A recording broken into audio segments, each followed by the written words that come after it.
ಅಯೋಧ್ಯೆಯಲ್ಲಿ ರಾಮ ಮಂದಿರ ಉದ್ಘಾಟನೆಗೆ ದಿನಗಣನೆ ಶುರುವಾಗಿದೆ. ಕೋಟ್ಯಾನುಕೋಟಿ ರಾಮ ಭಕ್ತರು ಅಯೋಧ್ಯೆಯ ಮಂದಿರದಲ್ಲಿ ಪ್ರತಿಷ್ಠಾಪನೆ ಆಗುವಂತ ಬಾಲರಾಮನ ಕಣ್ತುಂಬಿಕೊಳ್ಳೋದಕ್ಕೆ ಕಾತರಾಗಿದ್ದಾರೆ. ಇಂಥ ಹೊತ್ತಲ್ಲಿ ಇಡೀ ಕರುನಾಡೆ ಸಂತಸ ಪಡುವಂತ ಹೆಮ್ಮೆ ಪಡುವಂತ ಸುದ್ದಿ ಅಯೋಧ್ಯೆಯಿಂದ ಬಂದಿದೆ. ಅದೇನಪ್ಪ ಅಂತಂದ್ರೆ ಅಯೋಧ್ಯೆಯ ರಾಮ ಮಂದಿರದಲ್ಲಿ ಪ್ರತಿಷ್ಠಾಪನೆ ಆಗ್ತಿರೋದು ಕರ್ನಾಟಕದ ರಾಮನ ಮೂರ್ತಿ, ಕರುನಾಡಿನ ಶಿಲ್ಪಿ ಕೆತ್ತಿದಂತ ಬಾಲರಾಮನ ಮೂರ್ತಿ.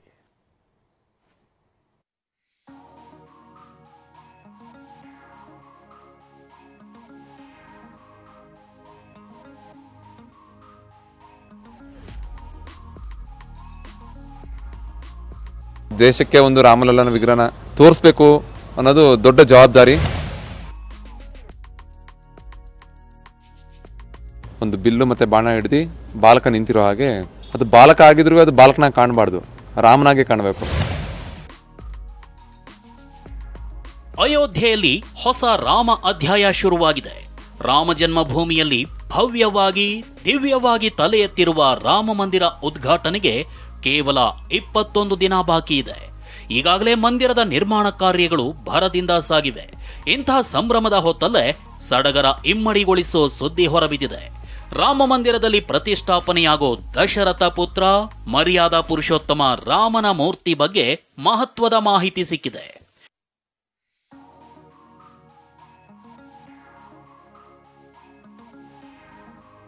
ಅಯೋಧ್ಯೆ ರಾಮ ಮಂದಿರದಲ್ಲಿ ಕರುನಾಡಿನ ರಾಮಮೂರ್ತಿ ಪ್ರತಿಷ್ಠಾಪನೆ. ಮೈಸೂರಿನ ಶಿಲ್ಪಿ ಅರುಣ್ ಕೈಯಲ್ಲಿ ಅರಳಿದ ಬಾಲರಾಮನ ಮೂರ್ತಿ ಆಯ್ಕೆ.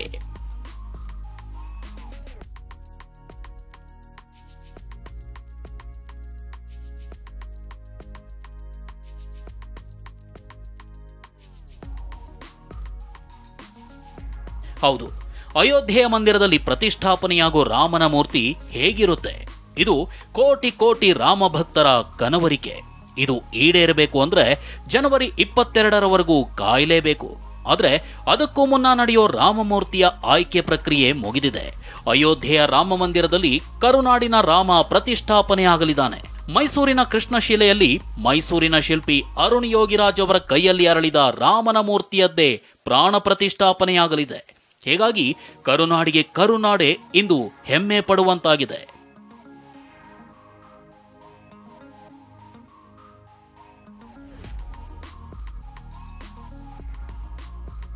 ರಾಜಸ್ಥಾನದ ಒಬ್ಬರು, ಕರ್ನಾಟಕದ ಇಬ್ಬರು, ಮೈಸೂರಿಗನಿಗೆ ಒಲಿದ ಭಾಗ್ಯ.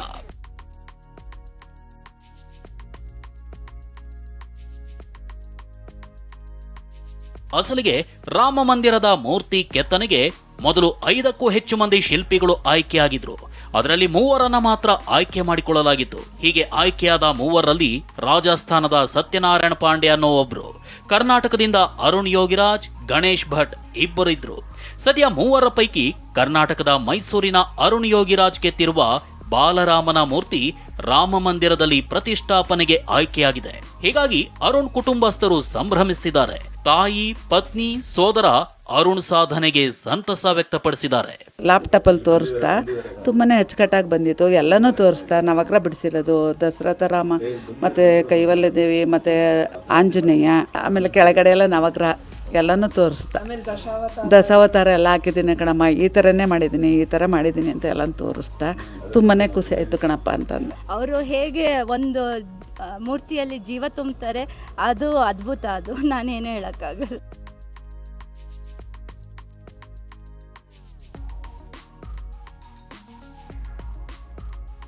ಕೈಯಲ್ಲಿ ಬಿಲ್ಲು ಬಾಣ, 5 ವರ್ಷದ ಮಗುವಿನ ರೂಪ. ಬಾಲರಾಮನಾದ್ರೂ ಬಾಲಕನಂತೆ ಕಾಣಲ್ವಂತೆ ರಾಮಲಲ್ಲ.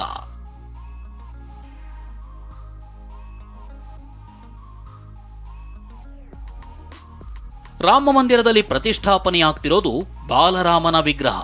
51 ಇಂಚಿನ ವಿಗ್ರಹ ಇದಾಗಿದ್ದು, ಮೈಸೂರಿನ ಶಿಲ್ಪಿ ಇದನ್ನ ಅತ್ಯಂತ ಜತನದಿಂದ ಕೋಟಿ ಕೋಟಿ ಭಕ್ತರ ಭಾವನೆಗಳನ್ನ ಬೆಸೆದು ದೈವದ ರೂಪ ಕೊಟ್ಟಿದ್ದಾರೆ.